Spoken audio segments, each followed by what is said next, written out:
Hi friends, ఈరోజు మన ఇంట్లో అందరికీ నచ్చే simple and tasty cheese sandwich recipe తయారు చేద్దాం. ఇప్పుడు బ్రెడ్ స్లైసెస్ తీసుకొని ఒక బ్రెడ్ స్లైస్ మీద టొమాటో కెచప్ వేసుకోవాలి, రెడ్ చిల్లీ సాస్ వేసుకోవాలి, కొద్దిగా గ్రీన్ చిల్లీ సాస్ వేసుకోవాలి, కొద్దిగా మయోనీస్ సాస్ వేసుకోవాలి. అలా అన్ని సాస్లని బాగా స్ప్రెడ్ చేయాలి బ్రెడ్కి. ఇప్పుడు రెండో బ్రెడ్ స్లైస్కి కూడా అలాగే మొత్తం స్ప్రెడ్ చేయాలి. రెండిటికి అలా కెచప్స్ అన్నీ స్ప్రెడ్ చేసి ఇప్పుడు మనం కట్ చేసి పెట్టుకున్న ఆనియన్ పీసెస్ని పెట్టుకోవాలి. బీట్రూట్ సన్నగా తరిగి పెట్టుకున్న బీట్రూట్ వేసుకోవాలి. సన్నగా కట్ చేసి పెట్టుకున్న క్యాప్సికమ్ ముక్కలు పెట్టుకోవాలి. ఇప్పుడు టమాటో ముక్కలు కూడా యాడ్ చేసుకోవాలి. కొద్దిగా చాట్ మసాలా వేసుకోవాలి. రెండు బ్రెడ్ స్లైస్ పైన టొమాటో మసాలా యాడ్ చేసుకోవాలి. ఇప్పుడు కొద్దిగా చీజ్ వేసుకోవాలి. చీజ్ వల్ల బ్రెడ్ బాగా టేస్టీగా ఉంటుంది.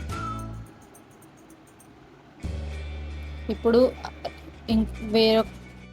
వేరొక బ్రెడ్ ముక్కను తీసుకొని శాండ్విచ్ లాగా క్లోజ్ చేసుకోవాలి. ఇప్పుడు ఇంకొక బ్రెడ్ స్లైస్ని తీసుకొని సేమ్ అలాగే మయోనీస్ సాస్ యాడ్ చేసుకోవాలి. రెండు వైపులా గ్రీన్ చిల్లీ యాడ్ చేసుకోవాలి, గ్రీన్ చిల్లీ సాస్. మళ్ళీ కొద్దిగా రెడ్ చిల్లీ సాస్ యాడ్ చేసుకోవాలి. కొద్దిగా టొమాటో కెచప్ యాడ్ చేసుకోవాలి. ఇప్పుడు రెండు బ్రెడ్ స్లైస్లకి బాగా స్ప్రెడ్ చేసుకోవాలి సాస్ని.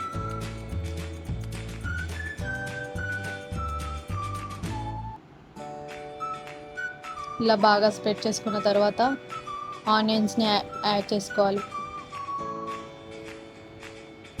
బీట్రూట్స్ని పెట్టుకోవాలి. అలాగే కట్ చేసి పెట్టుకున్న క్యాప్సికమ్ ముక్కల్ని అండ్ టమాటో ముక్కల్ని కూడా పెట్టుకోవాలి. కావాలంటే ఇందులో మనం కీరా దోసకాయ కూడా యాడ్ చేసుకోవచ్చు. ఇప్పుడు కొద్దిగా చీజ్ని యాడ్ చేసుకోవాలి. ఇప్పుడు వేరే ఒక బ్రెడ్ స్లైస్ని తీసుకొని శాండ్విచ్ లాగా ప్రెస్ చేసుకొని క్లోజ్ చేసుకోవాలి. ఇప్పుడు కొద్దిగా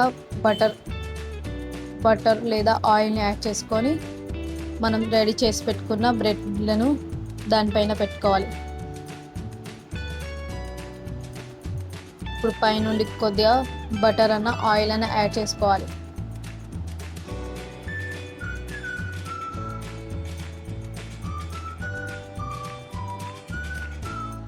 ఇప్పుడు కొద్దిసేపు మూత పెట్టుకొని హీట్ చేసుకోవాలి. ఇలా గోల్డెన్ రంగు వచ్చేంత వరకు వేయించుకోవాలి.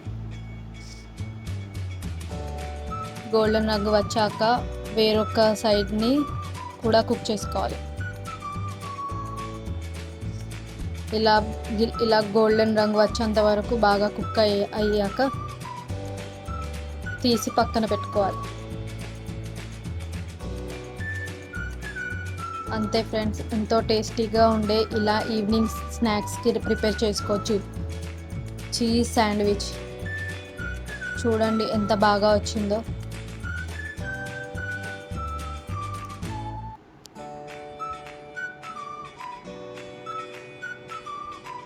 ఇలా ప్రిపేర్ చేసుకొని టొమాటో కెచప్తో మయోనీస్ సాస్తో ఇలా సర్వ్ చేసుకోవచ్చు. ఇలా ఈవినింగ్ స్నాక్స్కి చాలా బాగుంటుంది ఈ చీజ్ శాండ్విచ్. ఇలా రెస్టారెంట్లో ఉండే టేస్ట్ లాగా ఇంట్లో ప్రిపేర్ చేసుకోవచ్చు. మీకు ఈ వీడియో నచ్చితే లైక్ చేయండి, షేర్ చేయండి, కామెంట్ చేయండి. మన ఛానల్ని సబ్స్క్రైబ్ చేయండి. మీరు కూడా ఇంట్లో ట్రై చేసి ఎలా వచ్చిందో కామెంట్ చేయండి. Thank you friends.